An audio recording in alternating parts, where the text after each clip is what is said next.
ہوتے ہیں. بختی اونٹ، عرب میں بختی اونٹ بہت موٹے ہوا کرتے تھے.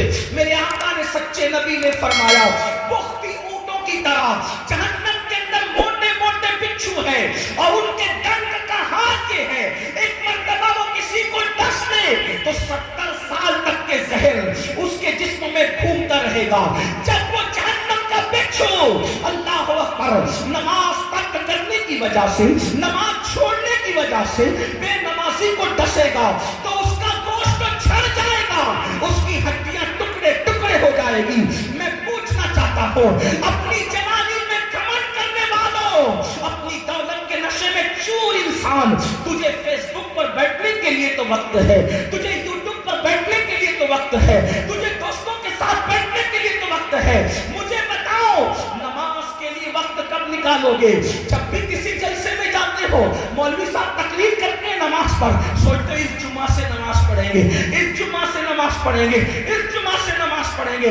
لیکن افسوس کوئی وہ جمعہ نہ آیا جس دن سے ہم نے نماز شروع کی. کل سے پڑھیں گے، کل سے پڑھیں گے. یاد رکھنا میرے عزیز، میری قوم کے جوانوں، کل کسی کی زندگی میں کبھی نہیں آتا، کل کبھی نہیں آئے گا. کل ہمیشہ آج بن کر کے آتا ہے.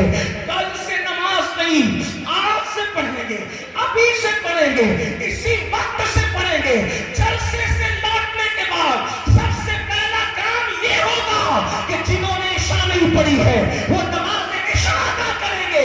اس لیے کہ یہ جلسے بھیڑ جمع کرنے کے لیے نہیں، یہ جلسے دلوں میں انقلاب کے لیے ہے. وہ سیاسی جلسے ہیں جہاں سر گرے جاتے ہیں، یہ سیاسی جلسے نہیں ہیں یہاں دل دیکھے جاتے ہیں. یہاں یزیدیوں کی طرح 22,000 کی ضرورت نہیں ہے، یہاں تو حسین کی طرح دل والوں کی ضرورت ہے جو زمانے میں انقلاب پیدا کرتے تھے. نعرہ تکبیر، نعرہ رسالت، ساسان دینا، نعرہ تکبیر، نصرت اعلیٰ حضرت.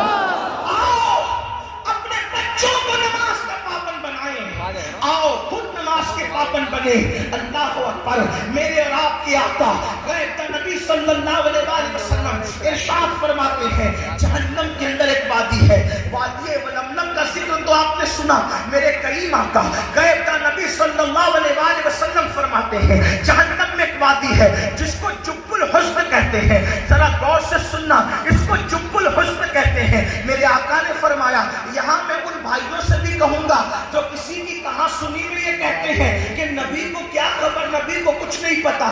میرے عزیز ایسی بات نہ کیا کر، اس لیے کہ تو نے کلمہ پڑھا ہے. اور یاد رکھنا باپ سے پیدا ہوا، توجہ کریں، باپ سے پیدا ہوا تو باپ میں 1000 عیب ہونے کے باوجود انسان اپنے باپ کا عیب بیان نہیں کرتا. لیکن آپ سے پوچھنا چاہتا ہوں رسول تو بے عیب ہے، آخر تم ان کے عیب کیوں بیان کرتے ہو جبکہ اللہ نے ان کو بے عیب پیدا کیا ہے؟ اس لیے یاد رکھنا نبی کے علم کو کوشش مت کرنا، نبی کی ذات کو ناپنے کی کوشش نہ کرنا، نبی کی ذات کو کوشش نہ کرنا. وہ ذات ایسی ذات ہے جنہوں نے انہیں دیکھا ہے. دیکھنے والے کہتے ہیں، دیکھنے والے کہتے ہیں حسان بن ثابت کی شکل میں وَأَحْسَنُ مِنْكَ لَمْ تَرَ قَطُّ عَيْنِي وَأَجْمَلُ مِنْكَ لَمْ تَلِدِ النِّسَاءُ خُلِقْتَ مُبَرَّأً مِنْ كُلِّ عَيْبٍ كَأَنَّكَ قَدْ خُلِقْتَ كَمَا تَشَاءُ.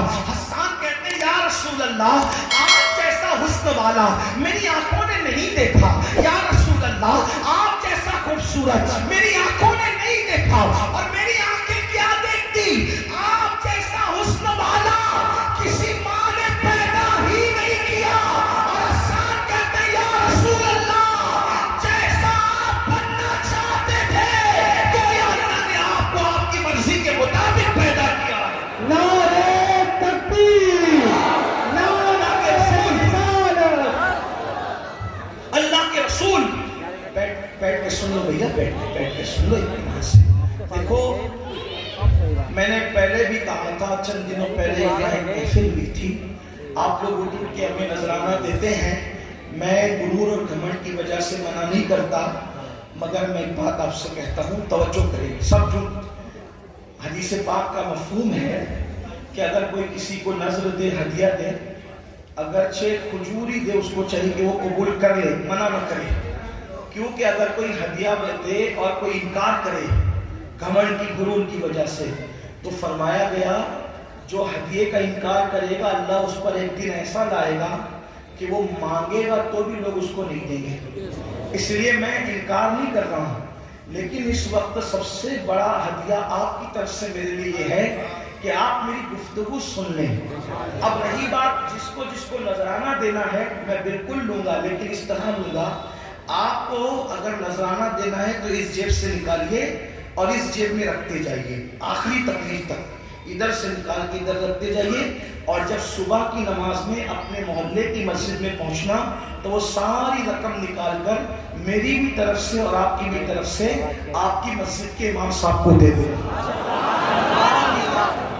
ٹھیک ہے, آپ یہ کریں گے انشاءاللہ. اب آپ کو جو بھی میرا جملہ اچھا لگے ادھر سے نکال کے اس جیب سے نکال کے اس جیب میں ڈالنا ہے, اور وہ لے جا کر دینا ہے کس کو, اپنی مسجد کے امام کو. تو نہیں دیتے جو مہینہ بھر آپ کیا خدمت کرتا ہے, نہیں دیتے.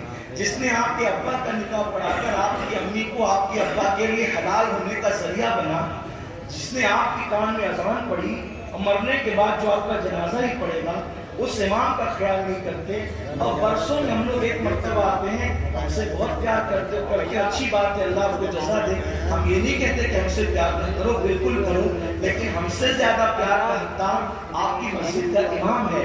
ہم سے زیادہ نذرانے کا حقدار آپ کی مسجد کا امام ہے. ہم سے زیادہ دعوتوں کا حقدار آپ کی مسجد کا امام ہے. ہمارے لیے تو اللہ نے بہت دروازے کھول رکھے ہیں, لیکن مسجد کے امام کے لیے محلے والوں کے سوا کوئی اور نہیں ہوتا.